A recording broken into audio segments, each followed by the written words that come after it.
देखते हैं aldol condensation, ये भी इम्पोर्टेंट रिएक्शन है। तो एल्डोल कंडेंसेशन में क्या होता है कि ये ऐसे एल्डिहाइड और कीटोन का रिएक्शन होता है जिसमें अल्फा हाइड्रोजन एटम हो, और जब ऐसे एल्डिहाइड कीटोन को गर्म किया जाता है, जैसे कि एल्कली, जैसे कि सोडियम हाइड्रोक्साइड है, तो दोनों मॉलिक्यूल यानी दोनों एल्डिहाइड का मॉलिक्यूल, कीटोन और एल्डिहाइड का, आपस में कंडेंस होके एल्डोल या कीटोल बनाते हैं। एल्डिहाइडिक ग्रुप है तो एल्डोल बनाएगा, कीटोनिक ग्रुप है तो कीटोल बनाएगा। देखिए इसको एग्जाम्पल से समझते हैं रिएक्शन का एग्जाम्पल, किसमें अल्फा हाइड्रोजन ग्रुप है।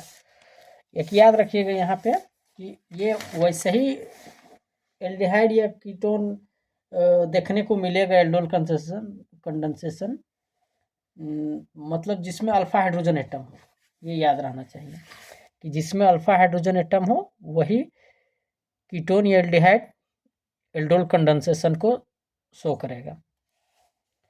तो यहाँ देखिए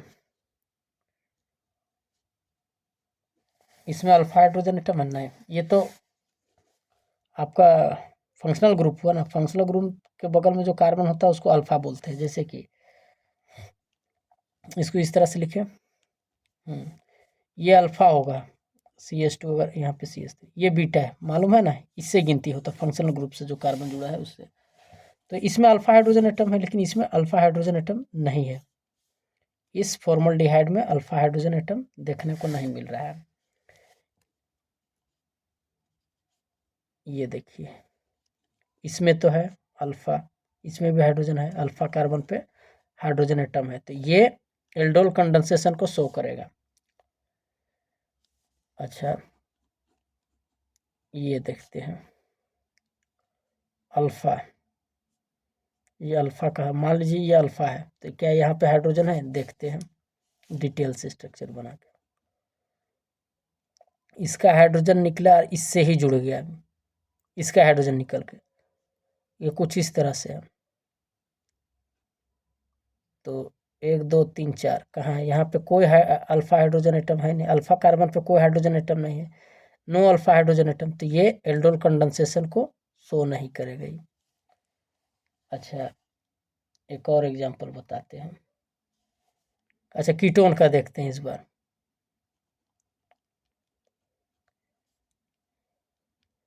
कार्बोनिल ग्रुप ये है ना, अल्फा, इसके बगल में बीटा, ये भी अल्फा ही कहलाएगा, तो इसमें अल्फा कार्बन पर हाइड्रोजन एटम है, हाँ ये शो करेगा, ठीक है। अच्छा एक और बताते हैं।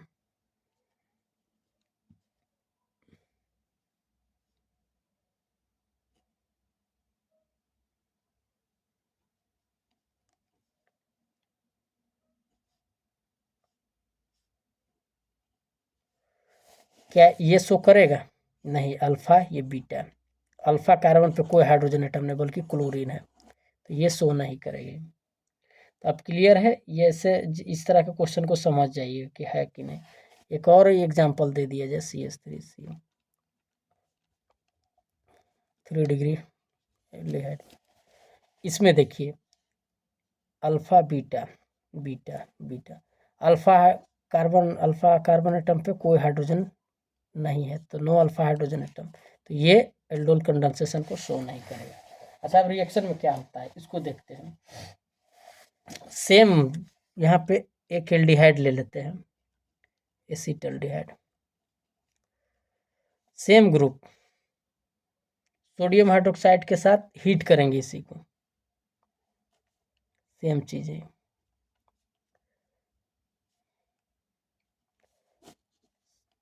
हीट कर रहे हैं सोडियम हाइड्रोक्साइड के साथ, एल्डोल बनता है और फिर कंडेंसेशन प्रोडक्ट बनाता है। ये क्या हो रहा है, कंडेंस होगा। इसको दिखाने के लिए हम और डिटेल से बना दे रहे हैं। एक हाइड्रोजन निकाल, CH3 है, इस तरह निकाल दिए समझने के लिए। याद रखिए शॉर्ट में, ये बॉन्ड टूटेगी ये आपस में जाके इसके साथ जुड़ जाएगा, बचेगा जो बॉन्ड इसके साथ जुड़ जाएगा।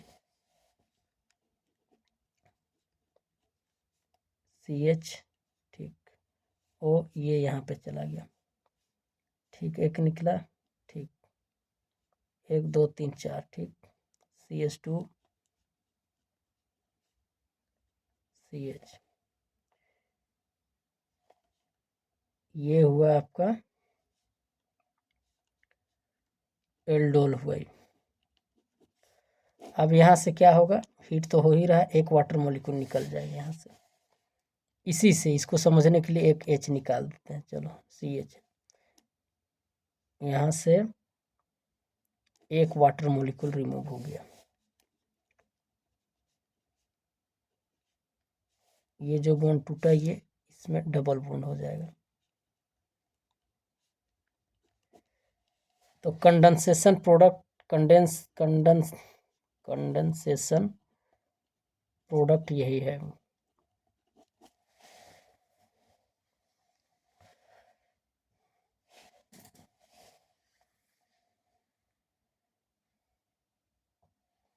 अब आगे देखते हैं, एक टाइप, इसी टाइप का रिएक्शन भी देख सकते हैं, शॉर्ट में समझना है इसको, एल्डोल कंडेंसेशन।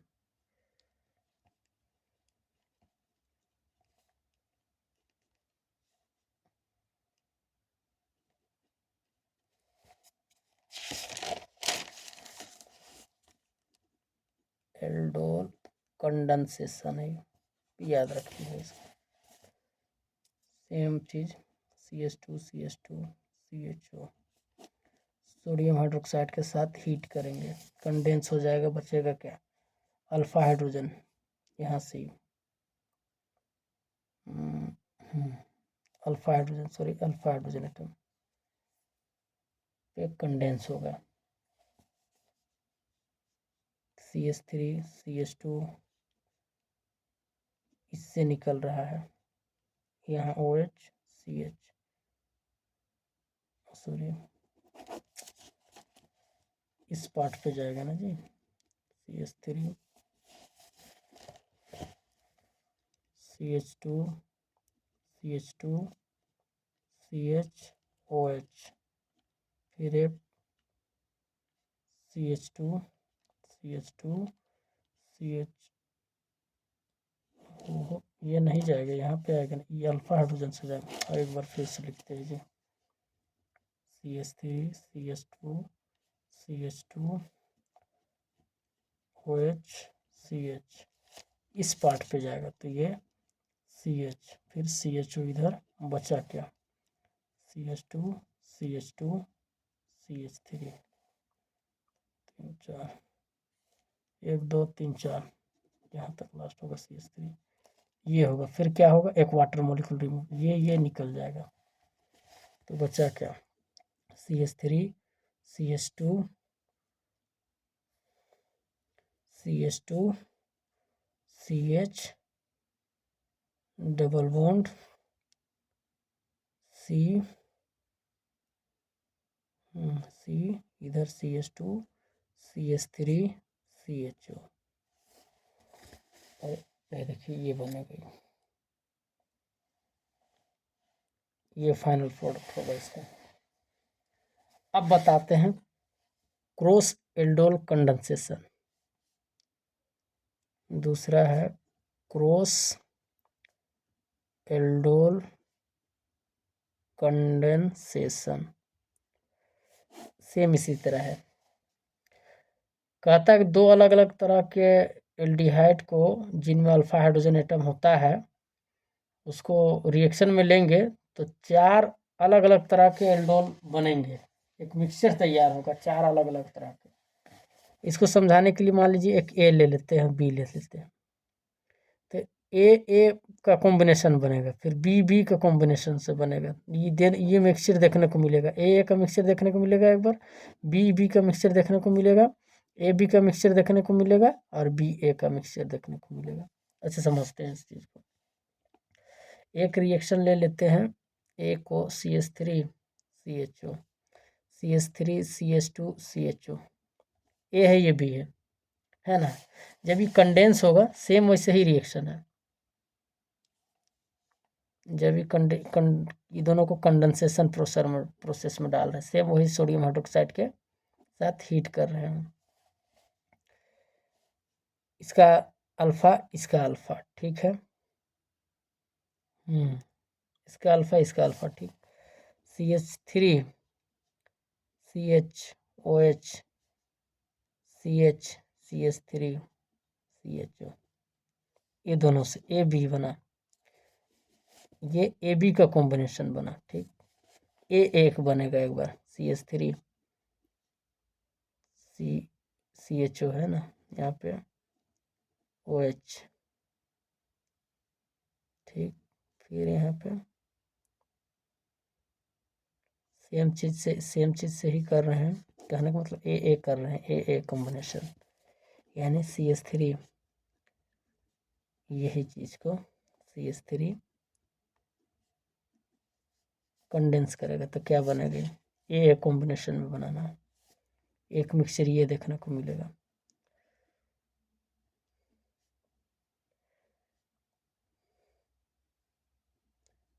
ये देखने को मिला, ए भी बना, ए बना, फिर बी बनेगा, बी से ही करेंगे। बी तो ये है ना, CH3 CH2 CHO plus CH3 बी कॉम्बिनेशन में CHO, CH3 alpha hydrogen CH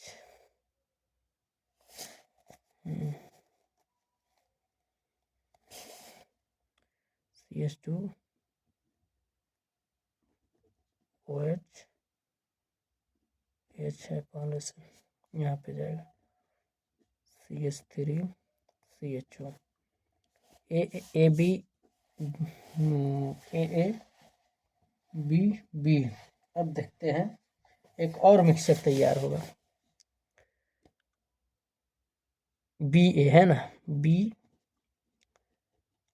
और A के कॉम्बिनेशन से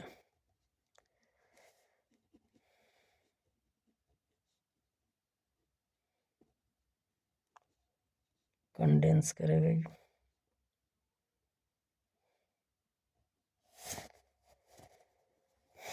अब देखिए चारों अलग अलग ग्रुप है, यहाँ पे देखिए AB, इसका UPSC नेम अलग होगा, स्ट्रक्चर अलग है।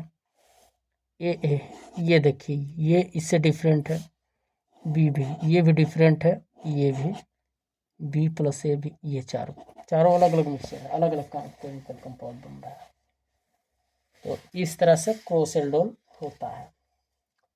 अब देखते हैं कि रिएक्शन, ऐसा रिएक्शन देखते हैं जिसमें एल्डिहाइड ही रिएक्शन को शो करता है, केवल एल्डिहाइड का ही रिएक्शन देखने को मिलता है।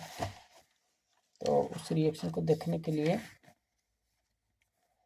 कैनिजारोज रिएक्शन है, जैसे कि इसमें आता है पहला कैनिजारोज रिएक्शन। कैनिजारो इम्पोर्टेंट है, ये सब कई बार एग्जाम में पूछा गया है ये सब क्वेश्चन, बल्कि वेरी इंपॉर्टेंट, नीट में भी आता है कैनिजारो रिएक्शन से, बोर्ड में भी आता है, CBSE बोर्ड में भी, JEC बोर्ड में भी, बिहार बोर्ड में भी इम्पोर्टेंट है इसीलिए। तो ये रिएक्शन जो है, ये ऐसे रिएक्शन में देखा गया, मतलब ऐसे एल्डिहाइड में ये रिएक्शन देखा गया है जहां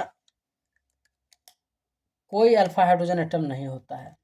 तो जब ऐसे एल्डिहाइड को 50% सोडियम हाइड्रोक्साइड यानी आधा 50% सोडियम हाइड्रोक्साइड के साथ ट्रीट किया जाता है, तो एक मोलिक्यूल एल्डिहाइड का ऑक्सीडाइज हो जाता है, और अगला मोलिक्यूल जो रहता है, दूसरा मोलिक्यूल, वो एल्डिहाइड का वो रिडक्शन हो जाता है, उसका रिडक्शन हो जाता है, रिड्यूस हो जाता है। तो दोनों का मिक्सचर से क्या प्राप्त होगा, एक तरह से रेडॉक्स रिएक्शन प्राप्त होगा। तो चलिए देखते हैं क्या होता है। मतलब ऐसे एल्डिहाइड देखते हैं जहाँ पे अल्फा हाइड्रोजन एटम ना हो, उसमें क्या था, एल्डोल कंडेंसेशन जिसमें अल्फा हाइड्रोजन एटम होता था। बता ही दिए कि किसमें अल्फा हाइड्रोजन एटम है, किसमें नहीं है। इसमें देखते हैं, जैसे कि फॉर्मल्डिहाइड है,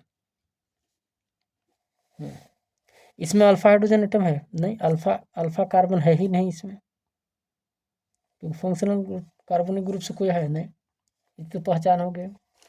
यही चीज सेम चीज 50% सोडियम हाइड्रोक्साइड है मान लीजिए, के साथ हीट कर रहे हैं, तो क्या होगा, यहाँ पे एक ऑक्सीडाइज हो जाएगा और दूसरा रिड्यूज हो जाएगा। ऑक्सीडाइज यानी ऑक्सीजन आ जाएगा, हाइड्रोजन रिमूव हो जाएगा। ठीक, देखते हैं।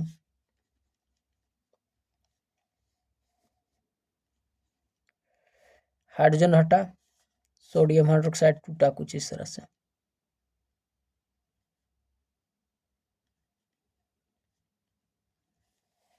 यहाँ पे ये आया। ठीक, दूसरा हाइड्रोजन यहाँ पे, यहाँ वाला हाइड्रोजन एक रिमूव हुआ होगा, यहाँ वाला रिमूव हुआ, यहाँ पे ये दो होगा, एक यहाँ पे जाएगा, एक यहाँ पे जुड़ेगा, बॉन्ड टूटा, यहाँ पे OH, इस पे एक हाइड्रोजन आ गया पहले से। ये इस तरह से देख रहे हैं, ये हुआ। तो एक का इसका क्या हो रहा है, इसका ऑक्सीडेशन हो रहा है, इसका रिडक्शन हो रहा है। कैसे पता चला, इसमें देखो हाइड्रोजन रिमूव हुआ तो भी ऑक्सीडेशन कहलाता है, या ऑक्सीजन का ऐड होना वो भी ऑक्सीडेशन कहलाता है। यहाँ पे हाइड्रोजन का ऐड होना रिडक्शन कहलाता है। हाँ, तो यही है, इसमें हाइड्रोजन ऐड हो रहा है तो रिडक्शन है, इसमें हाइड्रोजन रिमूव हो रहा है तो ये ऑक्सीडेशन है। इस तरह से है। देखिए यहाँ भी, जिसमें अल्फा हाइड्रोजन एटम ना हो, यहाँ भी अल्फा हाइड्रोजन एटम नहीं है।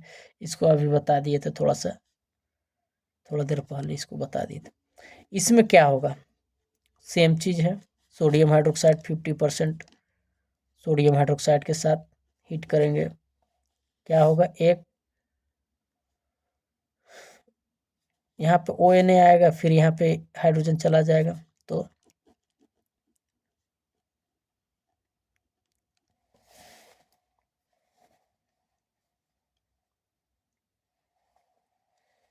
एक ये देखने को मिला और एक बेंजाइल एल्कोहल देखने को मिलेगा, सोडियम बेंजोइड देखने को मिला और एक बेंजाइल एल्कोहल देखने को मिलेगा। ये अच्छा, इसमें भी देखते हैं, इसमें भी क्लोरीन दे दिए, क्लोरीन, इसमें भी अल्फा हाइड्रोजन एटम नहीं है, अल्फा कार्बन पर हाइड्रोजन एटम कहाँ है, नहीं, सेम चीज इसको भी दे रहा है,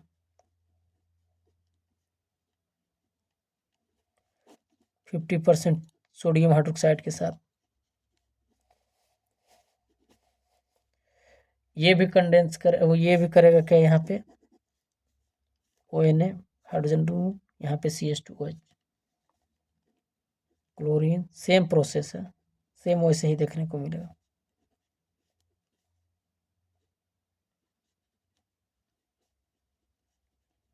CH2OH। अब देखते हैं ऑक्सीडेशन। ऑक्सीडेशन में क्या होता है, एल्डिहाइड ऑक्सीडेशन, देखते हैं ऑक्सीडेशन से क्या क्या प्राप्त होता है। एल्डिहाइड इजीली ऑक्सीडाइज हो जाता है कार्बोक्सिलिक एसिड में, वही same number of carbon atom होगा, इसीलिए एल्डिहाइड को स्ट्रॉन्ग रिड्यूसिंग एजेंट भी कहते हैं, है ना, खुद ऑक्सीडाइज हो रहा है और दूसरा को रिड्यूस कर रहा है। इसको देखते हैं, एक ले लिए एल्डिहाइड, कोई भी ऑक्सीडाइजिंग एजेंट, वो ऑक्सीडाइजिंग एजेंट दिए, जैसे कि ऑक्सीडाइजिंग एजेंट में बतला दे रहे हैं, एसिडिफाइड पोटासियम पर मैग्नेट एसिडिफाइड, या एसिडिफाइड सोडियम डाइक्रोमेट, या एसिडिफाइड पोटासियम डाइक्रोमेट, इस तरह जो भी, या माइल्ड एसिडिफाइड भी हो, तो जल्दी रिड्यूस हो जाएगा कार्बोक्सिलिक एसिड, ऑक्सीडाइज हो जाएगा कार्बोक्सिलिक एसिड में।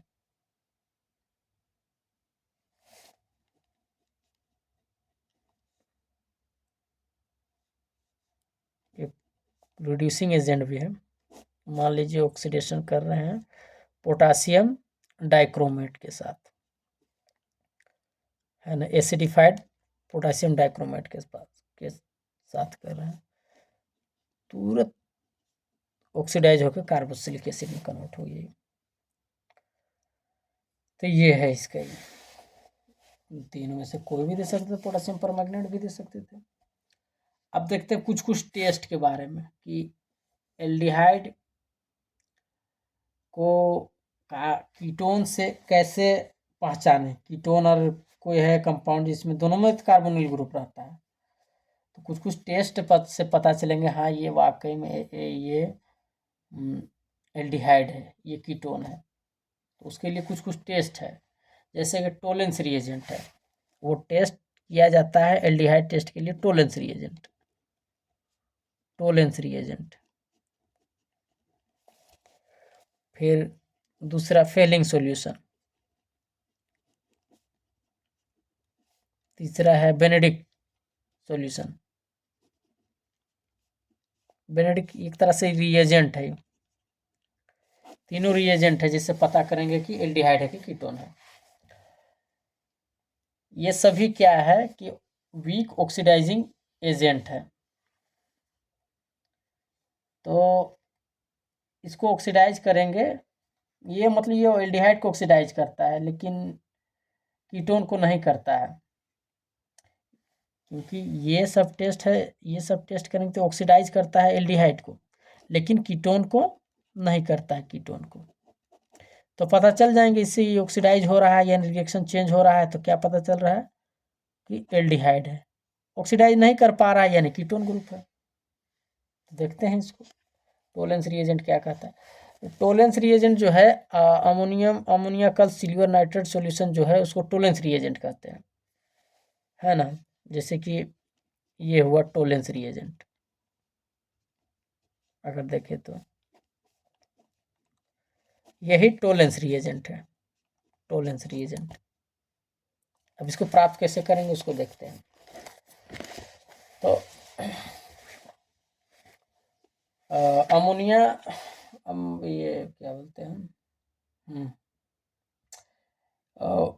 टोलेंस रिएजेंट को प्रिपेयर करने का तरीका यही है कि उसमें सिल्वर नाइट्रेट, अमोनियम हाइड्रोक्साइड में सिल्वर नाइट्रेट तब तक ऐड करते रहेंगे, मिलाते रहेंगे जब तक कि सिल्वर ऑक्साइड में प्रिसिपिटेट ना हो जाए। मतलब सिल्वर ऑक्साइड जब तक ना बने प्रिसिपिटेट होके तब तक ऐड करते रहेंगे। जब एल्डिहाइड को ऐड करेंगे टोलेंस रिएजेंट में तो एल्डिहाइड रिड्यूस हो जाएगा, एल्डिहाइड का रिडक्शन होगा सिल्वर ऑक्साइड में।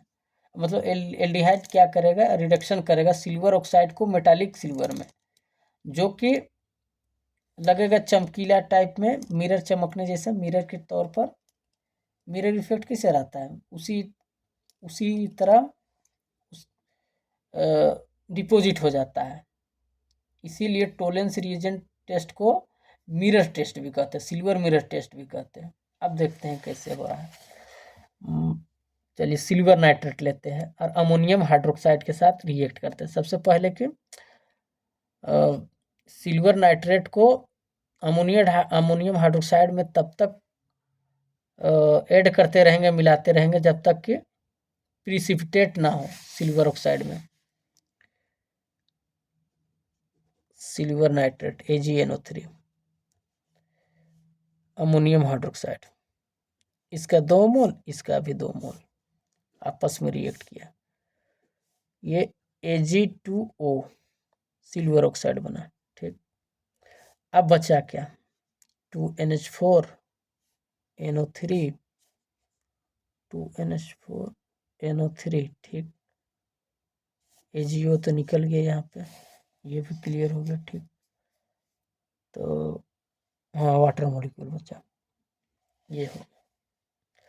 अब इसी को फिर से अमोनियम हाइड्रोक्साइड मिलाएंगे इसमें,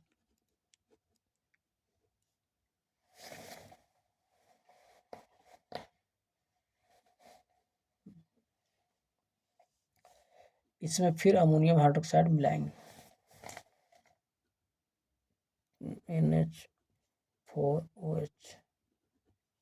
4 मोल। तो AgNH3 2 OH 2 4 2 4 4 ठीक है। 3H2 ये होगा। असल में देखा जाए तो यही फॉर्मूला टोलेंस रिएजेंट का है, यही टोलेंस रिएजेंट का है। एग्जाम में पूछता है तो व्हाट इज टोलेंस रिएजेंट, तो क्या लिखना है? शॉर्ट में यही है कि ammoniacal silver nitrate solution is called Tollens reagent, उसके बाद रिएक्शन लिख देना है कि और टोलेंस रिएजेंट किस लिए यूज किया जाता है? टोलेंस रिएजेंट इसलिए यूज किया जाता है कि कीटोन और एल्डिहाइड से फर्क पता चले, मतलब डिफ्रेंशिएट कर सके हम, डिफ्रेंशिएशन के लिए कि हाँ ये सिल्वर ये एल्डिहाइड है कि कीटोन है। तो अब देखते हैं ये टोलेंस रिएजेंट है। टोलेंस रिएजेंट पता चला। अब एल्डिहाइड में सिल्वर ऑक्साइड को ऐड करेंगे।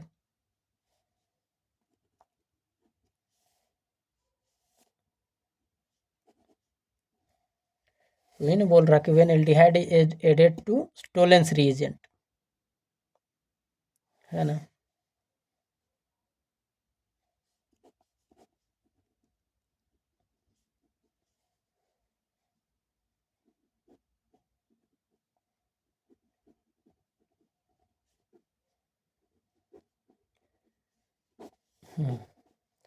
Tollens reagent then aldehyde reduce, aldehyde का रिडक्शन होगा कार्बोक्सिलिक एसिड में। एल्डिहाइड हाँ वो सिल्वर ऑक्साइड को कन्वर्ट करेगा, खुद ही ऑक्सीडाइज होगा। ये सिल्वर ऑक्साइड जो है उसको रिडक्शन करता है कार्बोक्सिलिक एसिड में, है ना। और सिल्वर ऑक्साइड मेटालिक सिल्वर में कन्वर्ट हो जाता है टोलेंस रिएजेंट की मदद से।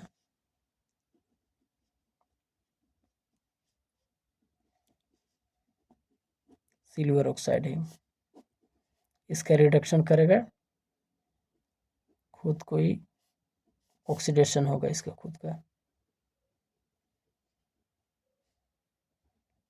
ये डिपॉजिट हो जाएगा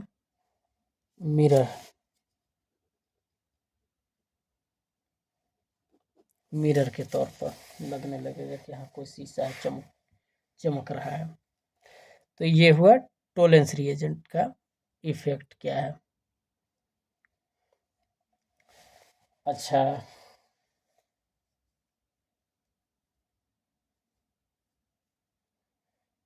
एक और देखते हैं।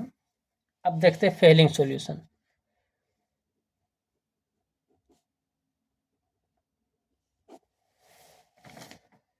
फेलिंग सॉल्यूशन ये भी है, क्या है ये? एल्कलाइन सॉल्यूशन है कॉपर सल्फेट और सोडियम पोटेशियम टार्ट्रेट का एल्कलाइन सॉल्यूशन को फेलिंग सॉल्यूशन कहते हैं। एल्कलाइन सॉल्यूशन कॉपर सल्फेट का, कॉपर सल्फेट और सोडियम पोटेशियम टार्ट्रेट,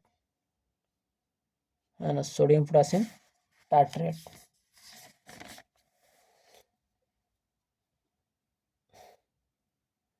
तो इसको सोडियम पोटेशियम टार्टरेट,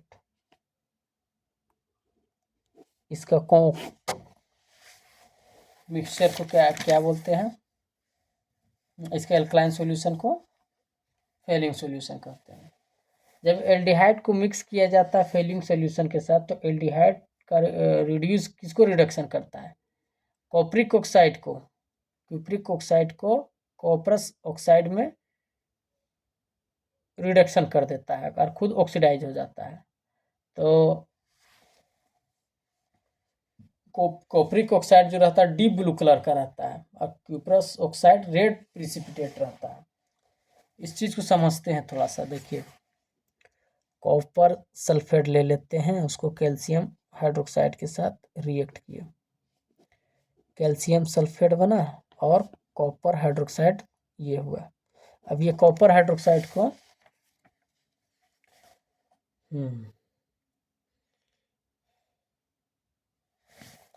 अब ये जो है कॉपर हाइड्रोक्साइड को सोडियम पोटासियम टार्ट्रेट, इसका फॉर्मूला भी लिख दे रहे हैं।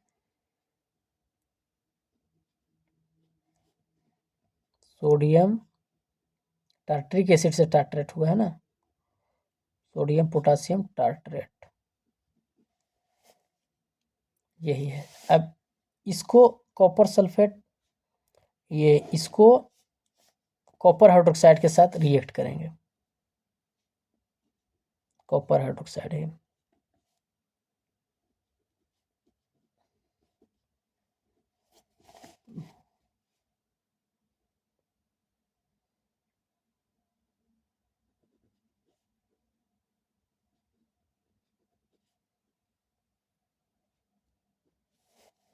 तो यहाँ पे क्या होगा, वो एक वाटर मॉलिक्यूल रिमूव, फिर इसकी जाके जुड़ जाएगी।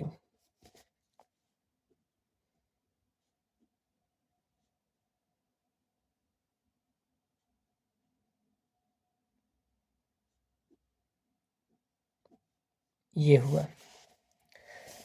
अच्छा, ये डी ब्लू कलर है, 2s2, दो वाटर मॉलिक्यूल रिमूव हो गए, डी ब्लू कॉम्प्लेक्स बनता है, डी ब्लू कॉम्प्लेक्स बन जाता है ये कंपाउंड। ये सोडियम पोटासियम टार्ट्रेट जो है, सोडियम पोटासियम टार्टरेट, इसको रॉकिल सॉल्ट भी बोलते हैं, रॉचिल या रॉकिल सॉल्ट भी बोलते हैं, पता नहीं क्या है। अच्छा, अब ये जो है इसी को रिमूव करते हैं, ये क्या होगा इसमें थोड़ा डिटेल से बता देते हैं।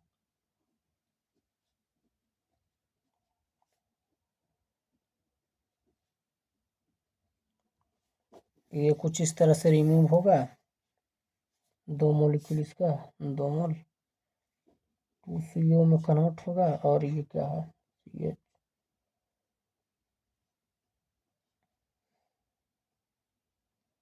कुछ इस तरह से होगा। इससे अब हमको देखना मेन प्रोडक्ट ये है, इसको एल्डिहाइड को रिडक्शन करेंगे इसमें, एल्डिहाइड जो है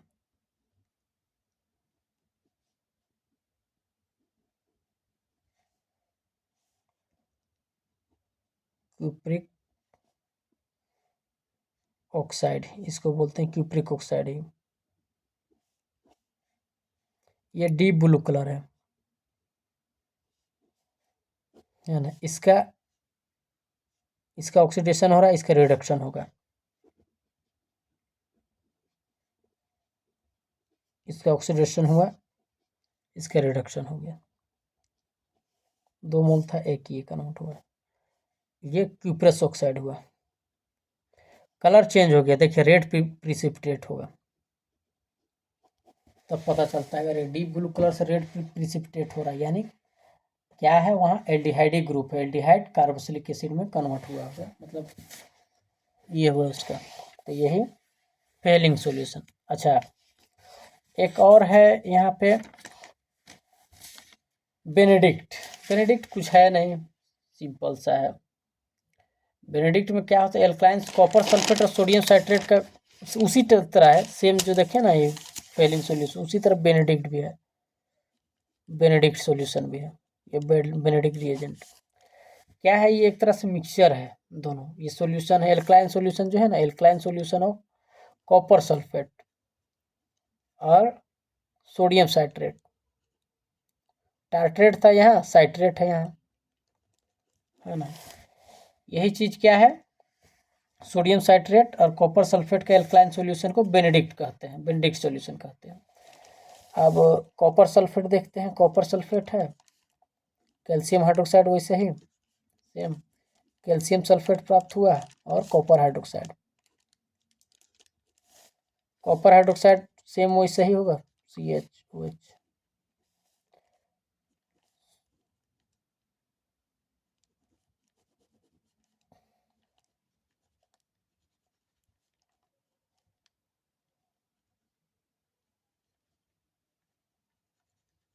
यही है सोडियम साइट्रेट। सोडियम साइट्रेट है, सिट्रिक एसिड से आया होगा, है ना। ये इसके साथ एक वाटर मोलिक्यूल रिमूव हो जाएगा, इससे एक वाटर मोलिक्यूल खत्म।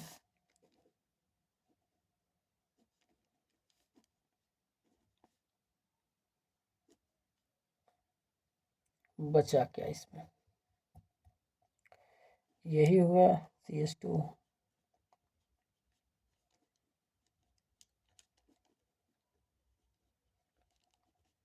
ये डीप ब्लू कलर हो जाएगा ये। तो यही बेनेडिक्ट सॉल्यूशन है फॉर्मल्डिहाइड। अब देखते हैं एक और है कि फॉर्मल्डिहाइड जो है रिएक्ट करता है अमोनिया के साथ और हेक्सामेथिलीन टेट्रामाइन कंपाउंड बनाता है, जो कि यूरोट्रोपिन भी बोलते हैं उसको। और उसका यूज यूरिनरी ट्रैक्ट इन्फेक्शन और गाउट वगैरह में ये करने के लिए किया जाता है, ट्रीटमेंट के लिए यूज किया जाता है। खैर ये अब अगला देखते हैं electrophilic substitution reaction. Electrophilic substitution reaction, देखो यहाँ पे CHO, इसमें समझने वाली बात है कि ये मेटा डायरेक्टिंग ग्रुप है। ये क्या करेगा, यहाँ का इलेक्ट्रॉन डेंसिटी कम हो जाएगा, तो इलेक्ट्रॉन डेंसिटी सबसे ज़्यादा यहाँ इसको एक्टिवेट करेगा ये, यानी मेटा डायरेक्टिंग ग्रुप। और सबको क्या करेगा, ये ऑर्थो पारा पोजीशन का इलेक्ट्रॉन डेंसिटी कम होते जाता है इसमें, सबसे ज़्यादा इलेक्ट्रॉन डेंसिटी यहाँ पे। अब इलेक्ट्रोफाइल आएगा तो कहाँ, इलेक्ट्रॉन जहाँ कम है वहाँ अटैक करेगा कि इलेक्ट्रॉन ज़्यादा है वहाँ पे, तो इलेक्ट्रॉन जहाँ ज़्यादा मिलेगा वहीं ना अटैक करेगा। तो इलेक्ट्रोफाइल आएगा सिर्फ मेटा पोजीशन पे, सिर्फ मेटा पोजीशन पे अटैक करेगा रिएक्शन के परिणाम स्वरूप वहीं पे जाके जुड़ेगा कोई भी इलेक्ट्रोफाइल। इसको समझते हैं इस तरह से। देखिए ये बेंजीन रिंग है, अगर ये इसमें लेता है तो यहाँ डबल बॉन्ड चाहिए था, इसको देने वाला रहता तो यहाँ डबल बॉन्ड रहता, चलो रेजोनेंस से काम चल सकता था। अब यहाँ बीच में कोई है ही नहीं बॉन्ड, सिंगल बॉन्ड है, तो रेजोनेंस कहाँ से काम करेगा। तो रेजोनेंस ना होने के कारण इलेक्ट्रॉन, अगर ये अपना लोन पेयर दे रहा है तो किसको देगा, ऑलरेडी डबल बॉन्डेड है तो अपना ले सकता है, हो ही नहीं सकता। रेजोनेंस पॉसिबिलिटी नहीं है इस ग्रुप में, इस वजह से नहीं होगा।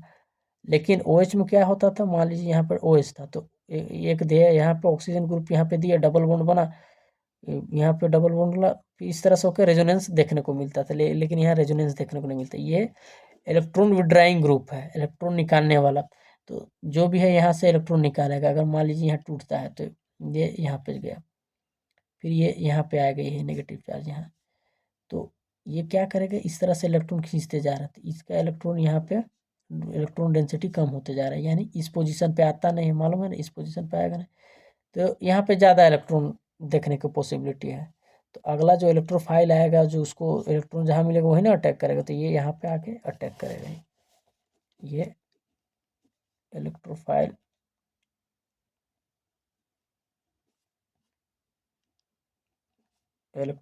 आएगा तो यहीं पे अटैक करेगी। तो इसके परिणाम स्वरूप क्या बनेगा, देख लीजिए। इलेक्ट्रोफिलिक सब्स्टिट्यूशन ग्रुप में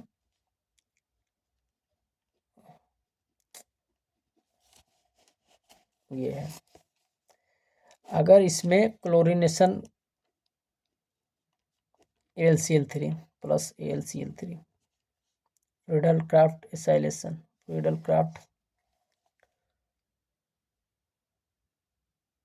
इस तरह से क्लोरीनेशन करते हैं। फ्रीडल क्राफ्ट तो नहीं कहेंगे, ये इसमें क्लोरीनेशन करते हैं तो क्या देखने को मिलेगा, सेम वही रह गई, इस पोजीशन पे आ जाएगी, यानी 3-क्लोरोबेंजल्डिहाइड बन जाएगी। इसी में अगर नाइट्रेशन करते हैं इसका H2SO4 सल्फ्यूरिक एसिड के साथ, तो वही मेटा पोजीशन पे नाइट्रो ग्रुप देखने को मिला, 3-नाइट्रोबेंजल्डिहाइड बनेगा। इसी को मिथाइल क्लोराइड AlCl3 के साथ करते हैं, एल्काइलेशन करते हैं, फ्रीडल क्राफ्ट एल्काइलेशन LCl3 के साथ। तो ये सभी इलेक्ट्रोफाइल के जैसा काम करेगा, क्योंकि